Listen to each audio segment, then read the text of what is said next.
Hey guys, Huzzy bringing you another video, and welcome to patch 13.4. And obviously, no, I didn't forget about the patch. It actually was delayed by 1 day.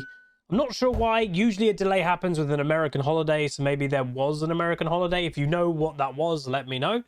But yes, obviously it was released 9 minutes ago of me recording this, and I am going to get it out as today's second video. So if you appreciate that, please do throw a like on the video, and in the comment section, let me know what you think of the patch. So this is I would say it's a decently sized one.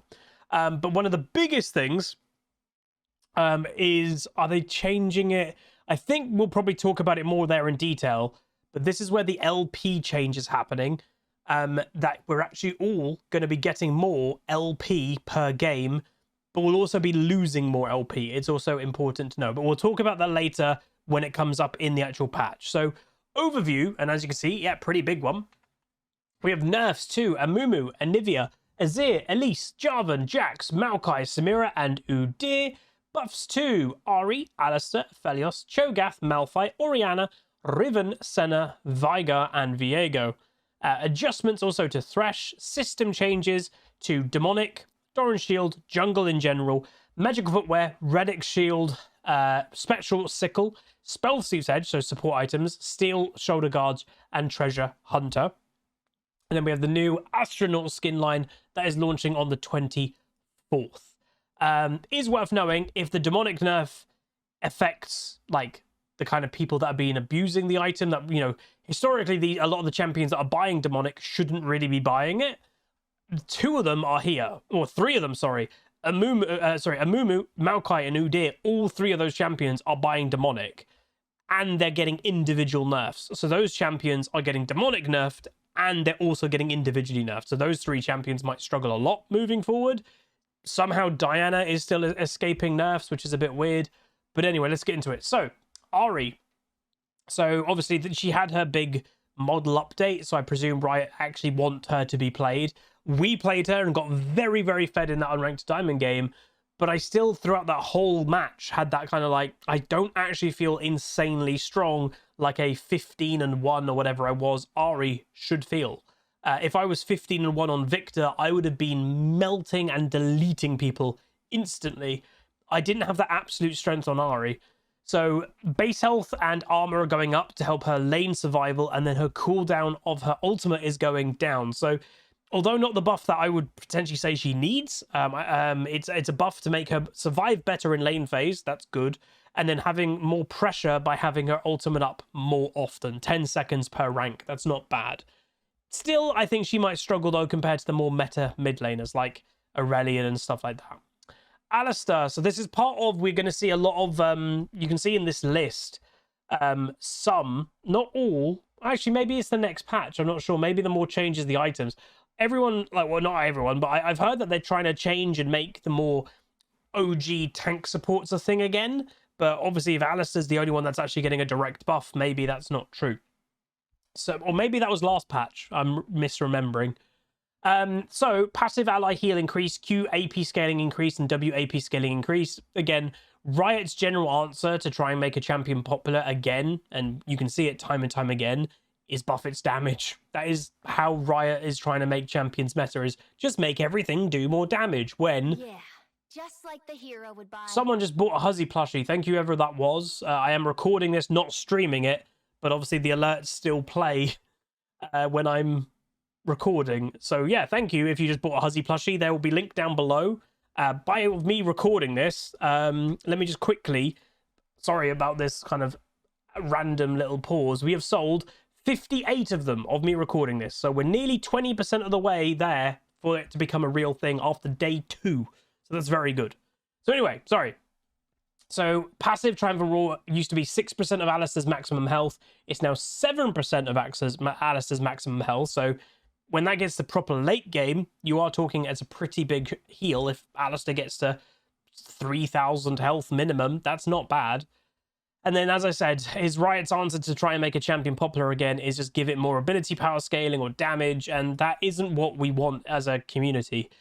For so long, you know, we're saying nearly 2 years, the community, for the most part, was crying out for damage nerfs. And obviously, we never got a damage nerf. We got that buff to health, armor, magic resist, the you know, So a lot of that has been negated by damage buffs throughout the last 6 months or whatever. But yeah, I don't personally feel that Alistair's problem was the fact that he didn't do enough damage. I think, you know, you could say that's his problem because everything else does so much more damage. I think Alistair would be completely fine if you just toned down the damage to be at a more skillful rate, but Riot is not interested in doing that properly, which is a shame.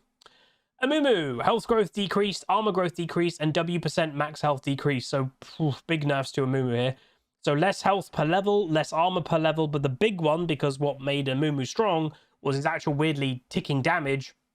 They'd be incredibly tanky, standing in the middle of a team fight. Obviously his ultimate's great, but then he'd be ticking W and demonic on everything and actually dealing a lot of damage. So the magic tick is going down. It has been moved to, so this is the part that has been changed. So of target maximum health was +1 up to 2%. It's now +1 to +1.6%. So at maximum rank, it's now 1.6% of target maximum health instead of 2% maximum. It doesn't sound like a lot, but for a full tank that really shouldn't be doing a lot of damage, it hopefully will just take the excess off. And obviously we're having a nerf of demonic as well, so that might be fine. So Anivia, some people on stream was like, "Huz, have you seen Anivia is being nerfed?" Yeah, I'm completely fine with it.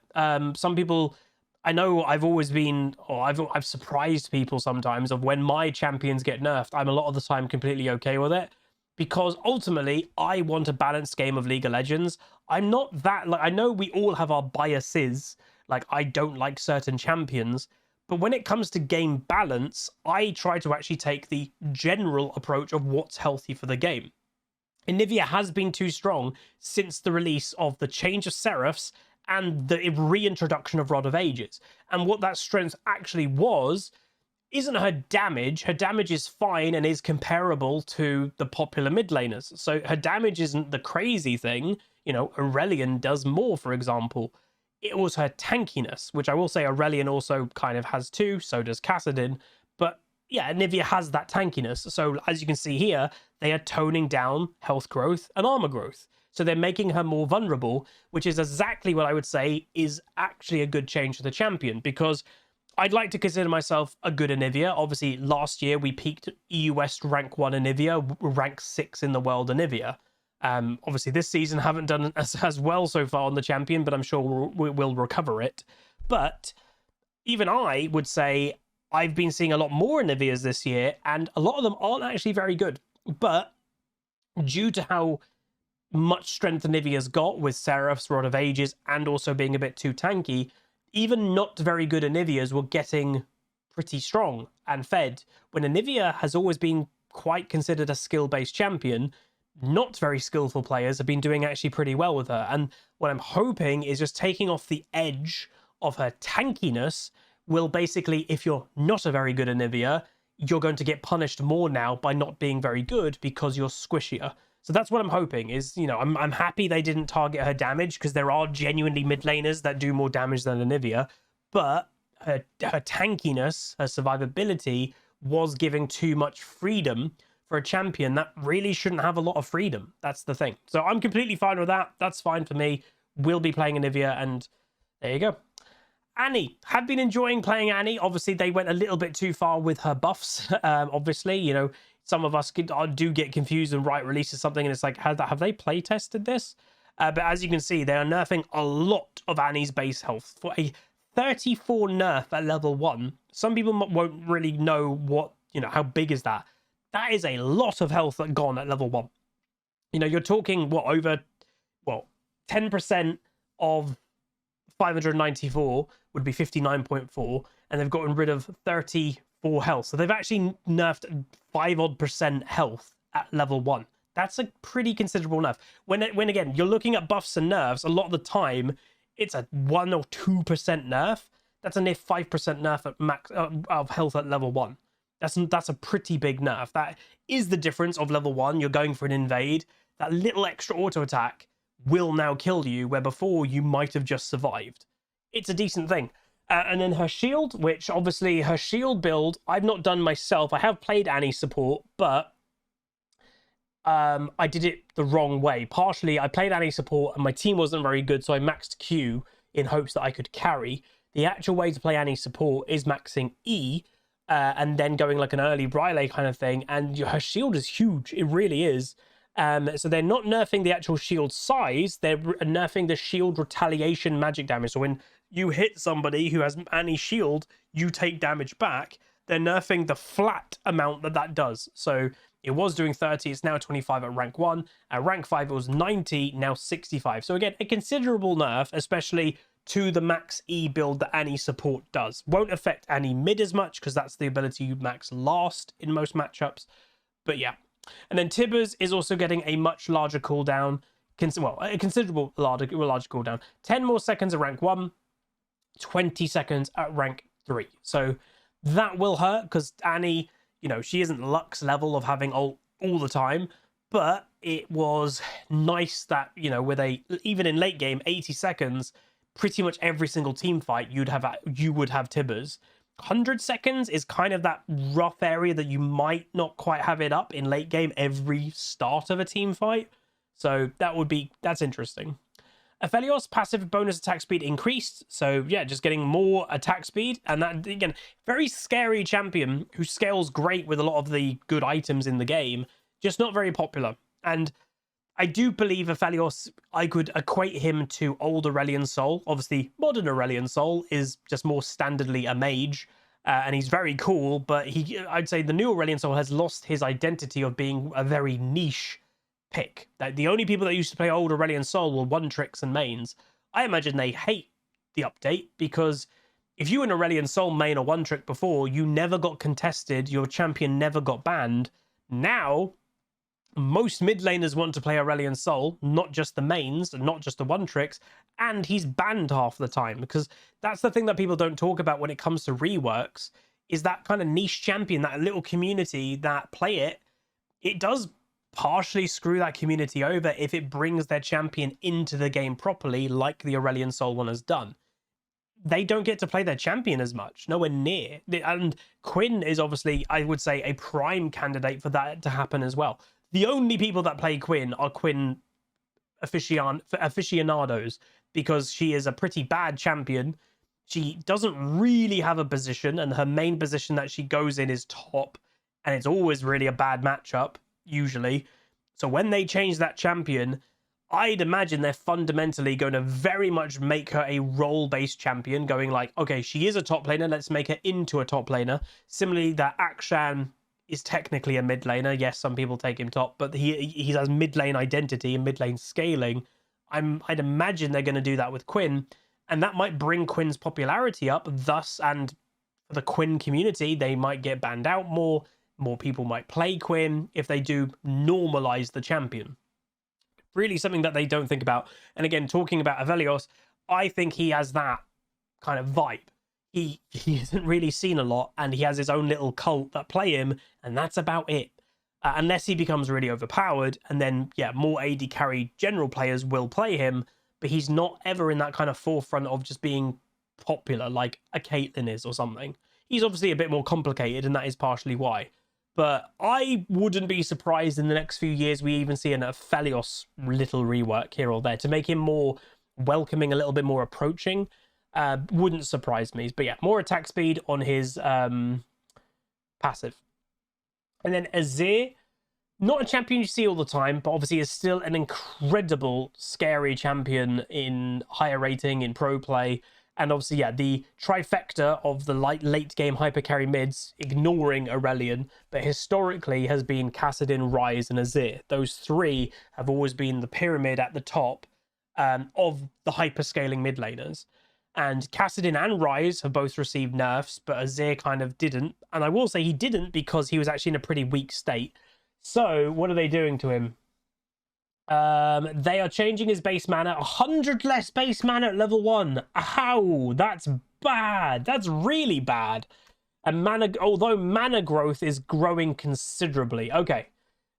So that is going into that he is a hyperscaling mage, very weak in the early game, but scales amazing in late game. That partially goes into that. Same for his W. So He had a 9-second cooldown at rank 1. It's now 10, so 1 second worse, but still is 6 seconds at max rank. And then the magic damage of his E, which is obviously his like dash shield ability, does do a bit of damage, getting more ability power scaling and more base damage. So that's incredible for late game. And then his ultimate is also gaining more ability power. So yeah, and more damage as well. So basically, he is going to be much worse in the early game. Can't get his soldiers up as much. Very little mana, but he's going to be better in late game. So again, it's furthering him into the hyperscale mage. But that is something that is worth considering, especially like, he's the go-to pro play mid laner. I don't think this is going to affect pro play that much. Historically, pro play, and obviously I don't watch pro play much, historically pro play has always been, in mid lane at least, pretty passive, and you scale in pro play. That will be perfect for Azir, so that's not going to make him go away in pro play. Cho'Gath, armor growth increased, Q mana cost decreased, base damage increased, and W mana cost decreased. Bit of an annoying champion is Cho'Gath. Partially, I will say, to his passive, has so much regen that people just forget about. But he's going to be tankier with more armor growth. His Q is cheaper by mana, and it's doing more base damage starting at rank 2. And then the Feral Scream, the mana cost is going down. So it's just quality of life change mainly. That is, his mana costs are a bit high, which I will say is a quite common thing for older champions. Their mana costs are incredibly high compared to newer champions. So they're just toning that down. I will say they have shown a new skin line that's coming out, and Cho'Gath has one of them. He looks incredible. Like, I don't even know what it's based on, but he has like a whole city on him or something. It's insane. Elise obviously has become very popular recently. Even though she's an early game jungler, she has so much power in the early game. If you combine an Elise with a scaling AD carry, a scaling mid laner, she can take over the early game and get those champions strong, and then that's great. So magic damage of her Q is going down by base, and that's it. Bit early game reduction, obviously. And then Spider Form, Spiderling magic damage is also going down in early game. Actually going technically up by 1 in late game. So it's actually a little bit more scaling for Elise in that aspect, but no more scaling like anywhere else. So overall, a net nerf for Elise. That is bad. That is the difference of, like, and I know some people might go, oh, it's only 10 damage at rank 1, or, 15 damage at rank 2. When you're that as an aggressive early game champion, early game jungle, that you're constantly looking for that power in the early game and fights and ganks, that is the difference of her killing things and not sometimes. And that could just make people not want to play her anymore because it's harder to get ahead in the early game. Jarvan, so yeah, the strength that they gave him to his W has been insane. Full AD Jarvan's having insane shields has been kind of funny to watch. So the cooldown of it is going up by 1 second, and the bonus AD, which obviously is what they mainly gave, I think before it was a 30% bonus AD shield, and then they made it 80. It's calmed down to 70% bonus AD. So rolling that down a little bit, which is kind of funny. Jax, always a problematic champion is Jax, and he's the reason why is because he's one of the most basic champions in the game. I've always said the hardest technical to balance champions are the most basic ones. So Jax, Master Yi, Garen, etc. Why are they really hard to balance? Because fundamentally, mainly what those champions are doing, with Garen being an exception, he doesn't auto-attack you, he just spins. But the more Tryndamere you could add, the more auto-attack based champions are just mainly right-clicking you. And if they get ahead, they are still just right-clicking you, but with so much more damage that you cannot really counterplay. Or it's very hard to counterplay. And obviously, like they've said here, Jax is intended to be a late-game monster. I've been seeing Jaxes absolutely destroy things in the early game. I've seen Jaxes destroy Renekton's in the early game.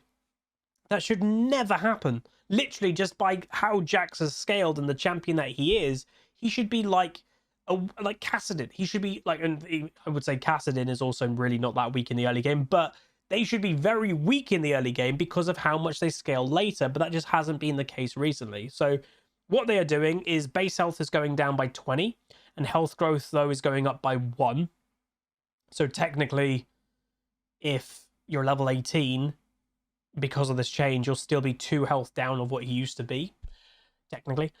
And then what are we getting? E, Counter-Strike. E, all the damage. Damaging attacks now increases the entire damage of the spell, no longer just the base damage. Okay, because the minimum magic damage is... right, okay. What is their obsession with ability power ratios? I don't get it. He's not an ability power champion. He just isn't. That's like... I've still not seen one person in a proper game build full AP Jax. I think I've seen it in an ARAM. It's just not the right thing to do. But anyway, the minimum it will do is, well, used to be was 100% ability power ratio. It's now 70, but it's going up. Maximum used to be 100%, still the same, but it's actually going up to 140% ability power ratio. Again, still kind of a pointless change in my opinion, but there is that. And the bigger thing is maximum magic damage was 4% of target's maximum health is now 8% of target's maximum health. That's the bigger change. That's really big. So Jax is going to kill tanks, surprisingly. Don't really see massive nerfs in the early game, though, I'm going to be honest. Like, where's the bad in that? There's no bad at all. And then the R, passive on hit damage, is going down. So that is a bit of a nerf. But it equalizes at rank 3, which is his late game. And then bonus armor for the first champion hit was 25 to 65. It's now 15 to 65. So again, nerf in the early game. And then bonus magic resist, the exact same thing. So yeah, he's getting nerfed a bit in the early game of his ultimate, so at level 6, but nowhere really else. I honestly don't think this is hurting Jax's early game enough. I think he's still going to be completely fine in the early game, and that's the point. This champion should not be fine in the early game. He should be amazing in late game, but weak in the early game. And I don't think that I would call Jax weak in the early game. Malphite, W cooldown decreased, armor scaling on W, attacks increased. Okay, so cooldown of it is going down by 2 seconds. That's a pretty big buff. And then the powered attacks physical damage is also going up. That is, the more armor you get, the more this is actually going to be dealing. So that's always nice. Like, it's the trade-off of, okay, buy armor, do more damage as well. There's no negative there. And then the cone physical damage also is going up too, with based off armor percent damage. So that's just overall buffs for tank Malphite. Obviously, tank Malphite is the way you should be playing Malphite. I know in lower rating, some people play AP. AP is just weaker than tank Malphite, just straight up. Like, I know tank AP Malphite has that fun, like, oh, you can one-shot something, potentially, but often than not, it's pretty useless. And tank Malphite, when he's in proper mid to late game, is very tanky, and he's going to even be better here because he's going to be doing more damage. So there's that. Maokai. So yeah, Maokai is way too strong right now and incredibly frustrating with his sapling bombs, which are meant to be zoning vision tools, not damage ones. I will say the League community as a whole, obviously a lot of the time do talk about ELO inflating champions. And a lot of the time, you know, there are some champions that are always kind of known as an ELO inflating champion, like Nunu. A lot of people consider Nunu mains quite ELO inflated, but the more common thing is the most OP kind of easy to play champion per patch or per patches. A lot of people consider those the ELO inflating. And right now, Maokai is 100% on the League community's list of the highest right now so far in season 2023. The most ELO inflating jungler that there's probably ever been for quite a while. That there's a lot of people that have climbed up ranks that they probably shouldn't really be because they've just been spamming Maokai, because he's incredibly easy. There's no skill to putting 3 saplings in a bush, and in a team fight you just press your ultimate. He's very one-dimensional, very basic, but has so much strength, so much easy strength. So hopefully they will tone him down, and obviously he has been another one of the demonic embrace champions. So magic damage of his Q, and I will say partially it's because he's done too much damage and then also gets tanky. That's the, let's be honest, that's the trend at the moment. That's the trend with Amumu, Udyr, Maokai.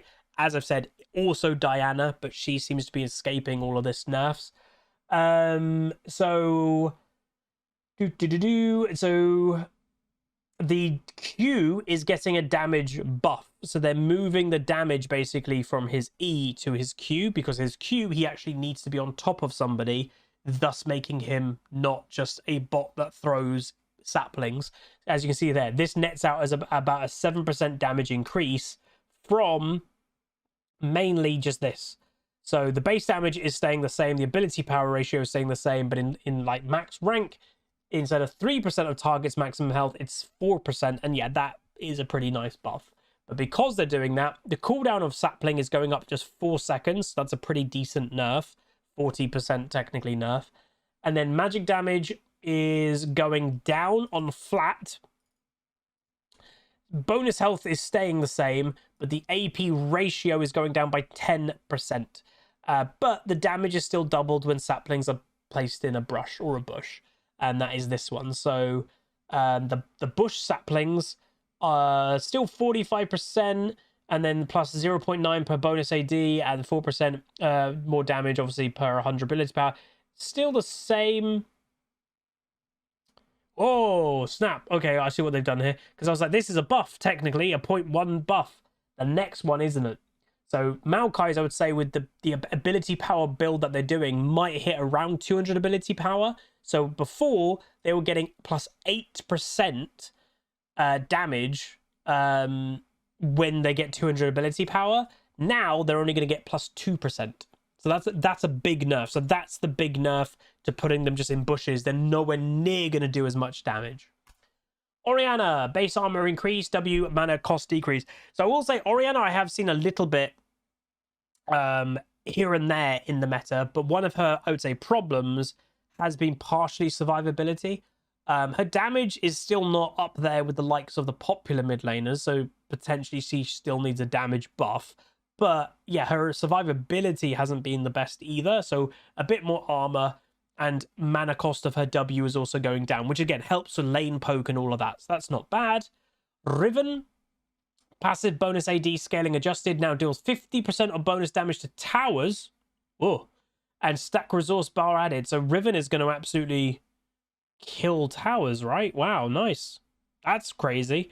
And then Riven's passive stacks are now only shown as a resource bar, but only to herself, so other people can't see it. But yeah, so the bonus AD for Riven is... Oh, I see what they're doing. Quality of life change. So before for Riven, she had the passive bonus AD was 30% to 60% based on what level you were. They're now making it more like easy to know power spikes at certain level points. So if you're against a Riven, you should also take note of she gets stronger. Obviously, at level 1, it's 30, but then she gets stronger at level 6, level 9, level 12, level 15, level 18. So, again, realistically, you should try to kill a Riven at level 4, level 5 before she gets a 6% AD buff from her passive. So that's quite interesting to know. And also the fact that her Runic Blade bonus damage is now applied to towers. That's going to be a lot of damage to towers, potentially. Samira. So yeah, Samira has kind of become one of the go-to supports, AD carries in bot lane, partially because obviously the meta has been just so gank bot lane. Like that is the main lane that a jungler will go because it's the best lane to gank. You know, jungle is the strongest role and AD carries the second strongest role. So it makes sense for a jungler to go bot lane because you can get fed as a jungler going bot lane.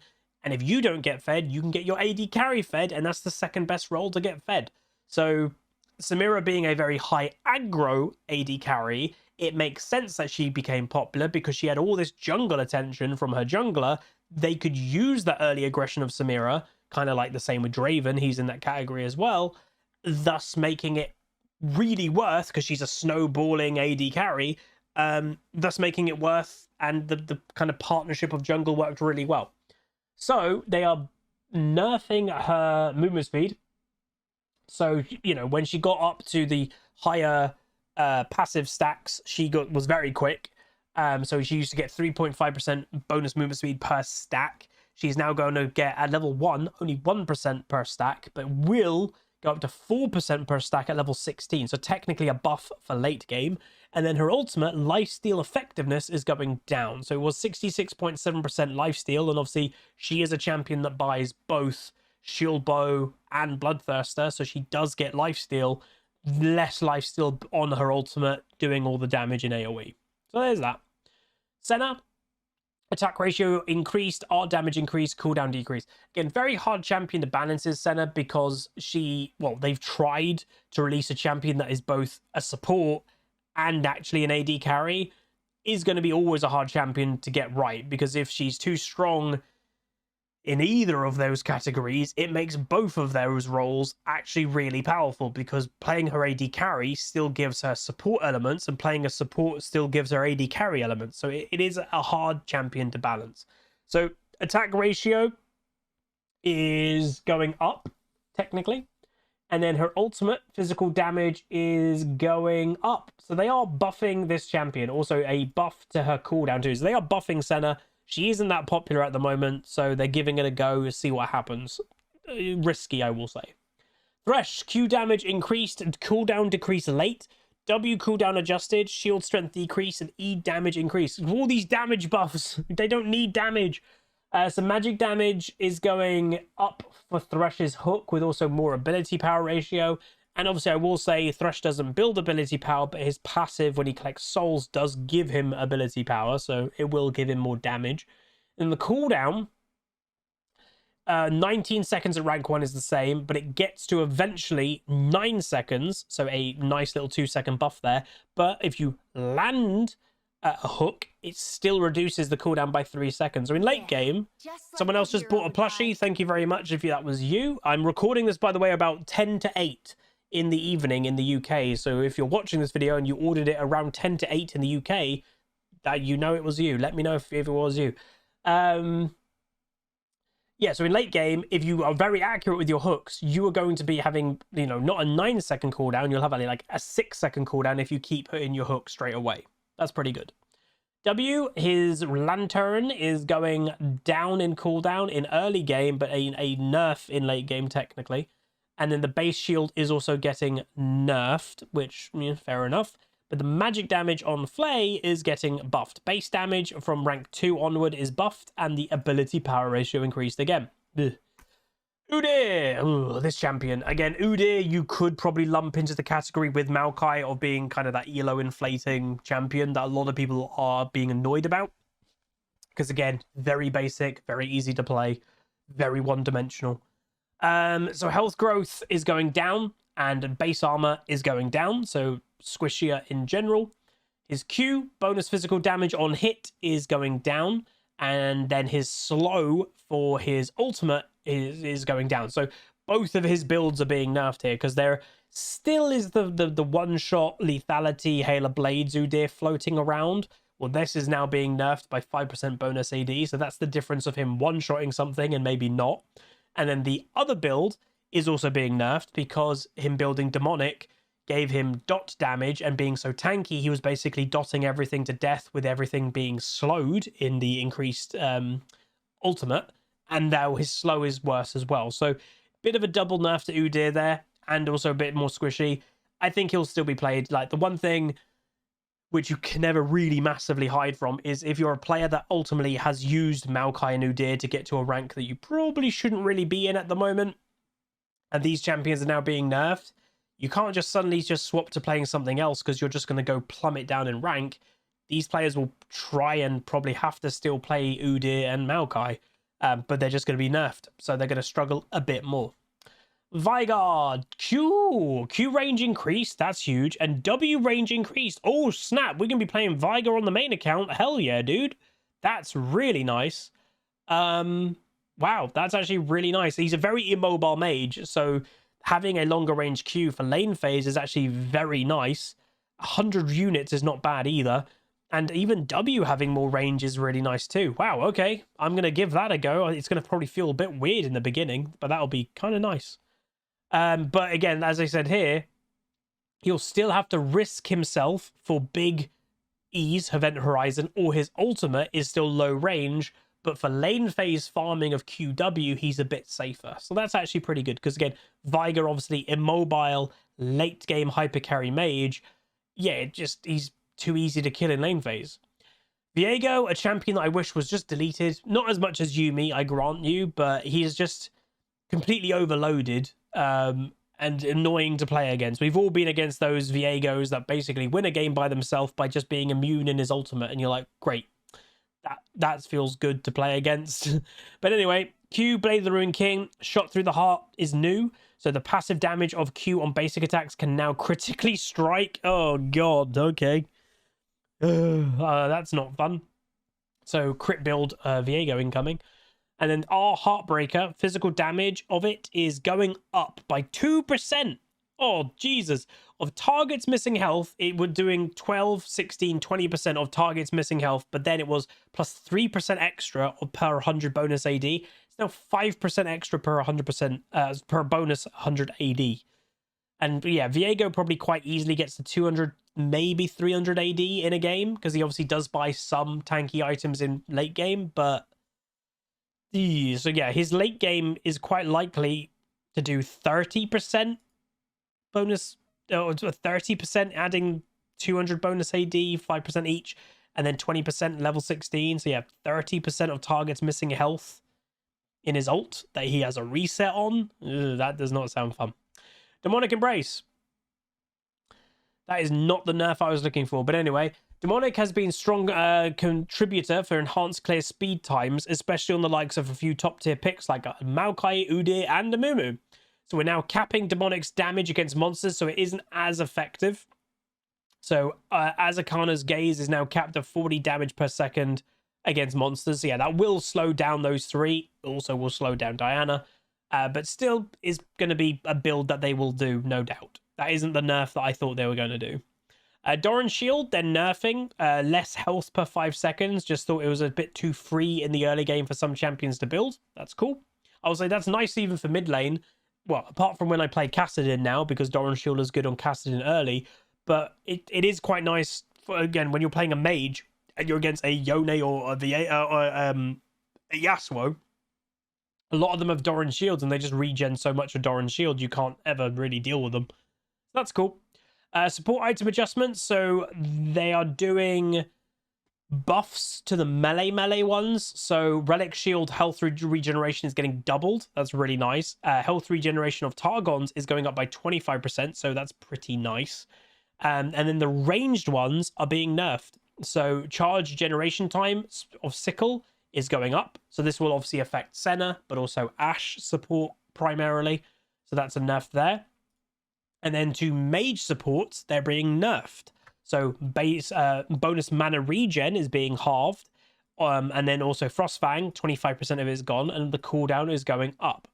And yeah, same with the maximum ones too. So in essence, they are trying to help the melee ones a bit more and punishing the ranged ones. And I'm fine with that. The ranged supports are easier to play than the melee ones. They're more forgiving, so that's completely fine with me. Runes, magical footwear, new, used magical discount. Magical footwear will now only sell for 30% of the value of boots, 90 gold. Normal boots and tier 2 boots sell value is unchanged. Oh, so pro players are sometimes going magical footwear and selling the boots when they get them to use the gold to accelerate their mythic item purchases. God, I didn't even think about that. That's actually really smart. So they're just nerfing that specific strategy. Oh, okay, fair enough. Got a treasure. Hunter is giving less gold per stack now. So there's that. Jungle adjustments. Leash range is going up, which is nice just for Rift Herald by the look of it, though. And Shelly ain't soft. Rift Herald no longer has a soft reset state and will now hard reset when its patience runs out. Okay, that's cool. Gromp's health is going down.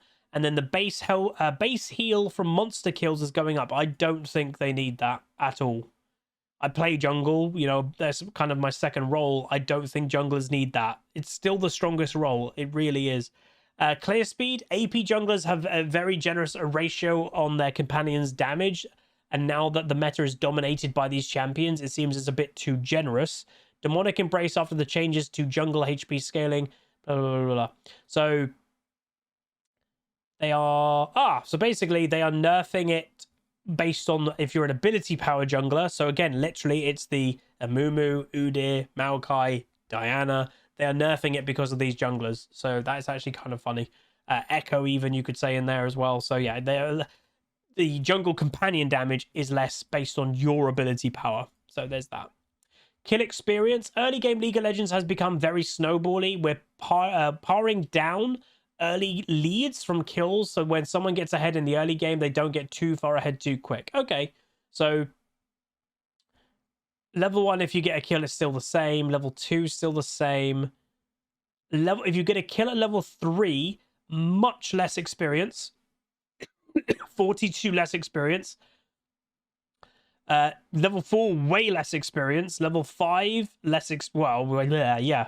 Where does it equalize? It equalizes at level 10, but from level 3 to level 9, it's big experience losses. But the biggest bracket is kind of like level 3 to like level 6, level 7.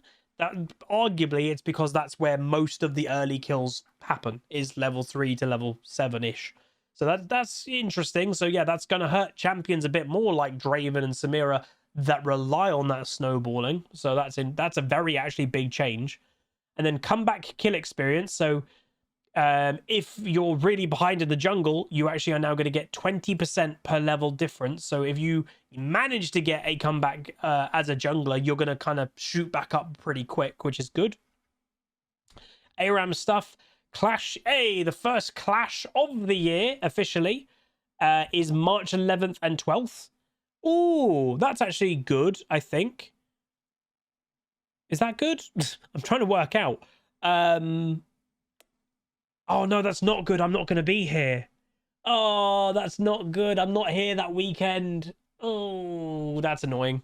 There's a chance I might be able to play on the 12th in the evening, but I'm not sure. So I'll definitely be able to play on weekend 2, which is March 25th and 26th. But yeah, I am unfortunately busy on that weekend. Oh, I knew that those numbers ringed a bell. Oh, that's unfortunate. But yeah, I am planning on doing Clash content. You guys really liked it. All the Clash teams still want to play. So, and then obviously the Clash team is part of our community, so it's really cool. Party chat is now a channel, early game chat. Interesting. Behavioral systems. Oh, interesting. New commands for mute self or deafen are available in game. Oh. We have seen players use the automatic chat abuse detection and muting feature in order to mute themselves, which is a misuse of that system. So yeah, if they just said an inappropriate word, then boom, they can't type and they don't trust themselves because they're toxic. That's a way that they're doing it. So if you do /mute self, will prevent you from using text chat, as well as notify other members you have muted yourself. You can undo this, though. That defeats the point. And then deafen will okay. This is the problem with this. So you can deafen, which prevents you from using text chat and prevent you from seeing others in chat as well. But it defeats the point if you can undo it yourself. That's the point of why toxic people are actually doing it to themselves. They're typing a just trigger word in chat, and in the early game, weirdly, you can disable chat, but the reason why they do that is because they don't trust themselves. They know they're toxic. They know they have no impulse control. So if they turned it off in the settings, they just turn it back on when they want to be toxic or type to somebody. But if they just quickly do that one sentence or that one word that will automatically mute them, then they don't have the power to then redo it. They don't have the power to start typing again because the game takes it away from them. They just have to have that very quick at the beginning of the game, type that one bad word and boom, it's gone.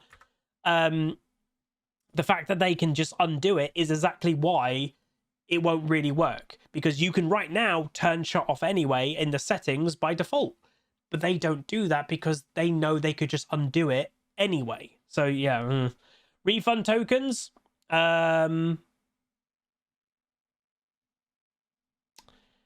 We mentioned that refund tokens would be deprecated due to internal technical challenges supporting an older refund system. However, after some reassessment of the situation and a focused effort from our teams over the several weeks, we've identified a path forward to maintain the refund token system that had been present prior to this year. We apologize for the mixed messaging. So yeah, we are getting refund tokens, but we also won't be backtracking on the 3 refund tokens that we granted to each player at the beginning of a season. So as a quick refresher on the system, players will now accumulate 1 refund token each year up to a total max of 3 per account.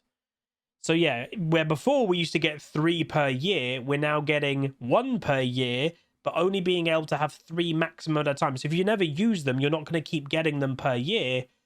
It's a bit weird. So this is the big thing. Here we go.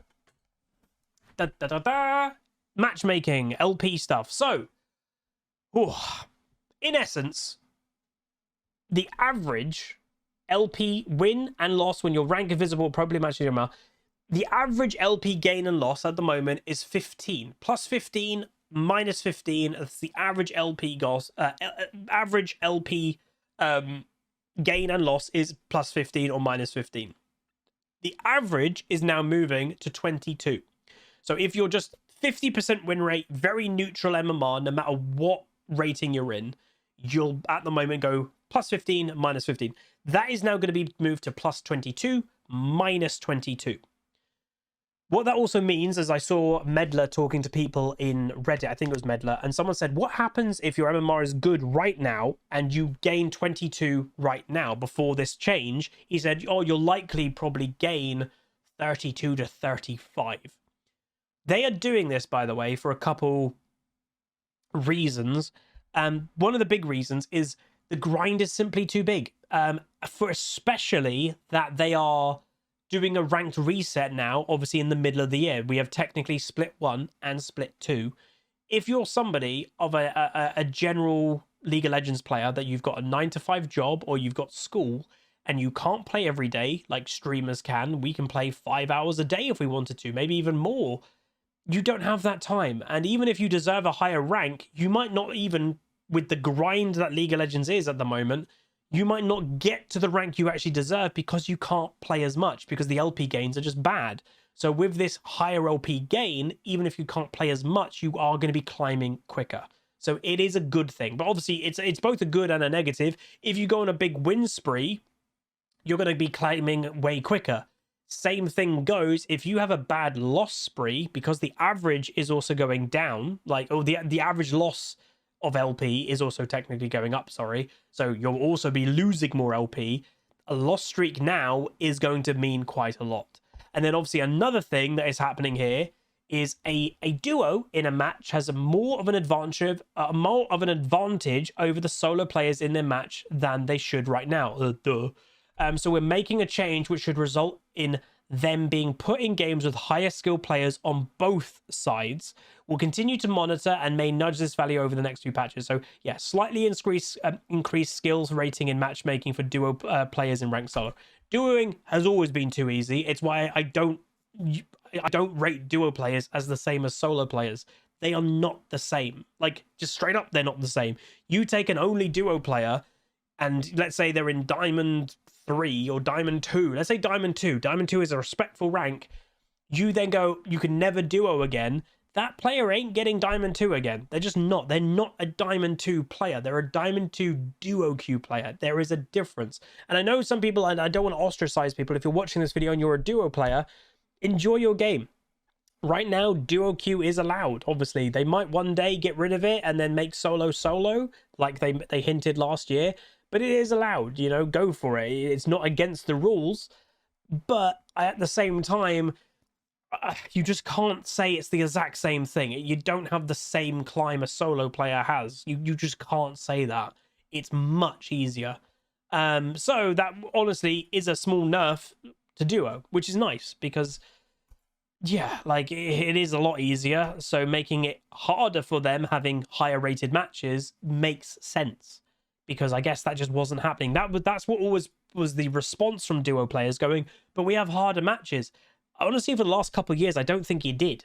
I think there was no disadvantage to duoing. They're kind of bringing this back. They're bringing it back that you've got harder MMR matches because you're duoing. So yeah, that'll be interesting. Mythic shop stuff, bug fixes, obviously, as I've always said. Read the bug fixes in your own time, especially of a champion that you may play. I wonder if... I'm just going to control F and Nivea. Is there any bug fix for Nivea? No. What about Rod of Ages? Because no, there isn't either.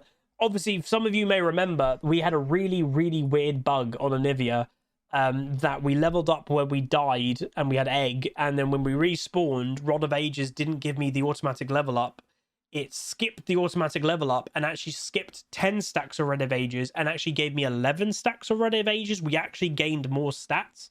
I sent that off to some of the people at Riot and they did look at it. So, I don't know. And then the upcoming skins, so astronaut stuff, which is always a good skin line. So there we go. Hopefully you guys enjoyed this video. If you did, do throw a like on the video, do comment. And as a reward for those that made it to the end, I actually, this evening, have just got sent Firefox RE codes as a celebration of her new model being released, etc.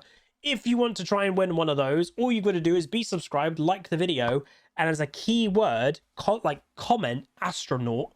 And if you like astronaut or space or something like that, NASA, something related with astronauts and space and stuff like that, I'll know that you've watched till the end, and you'll be entered to win a Firefox RE code that are now global, so you can enter from any region as long as it's a Riot-based region. But anyway, that's going to be it. If you guys enjoy, do throw a like on it, throw a comment, throw a subscribe. See you guys next time. Peace. Call down the reckoning to bring back hope and peace. Restore our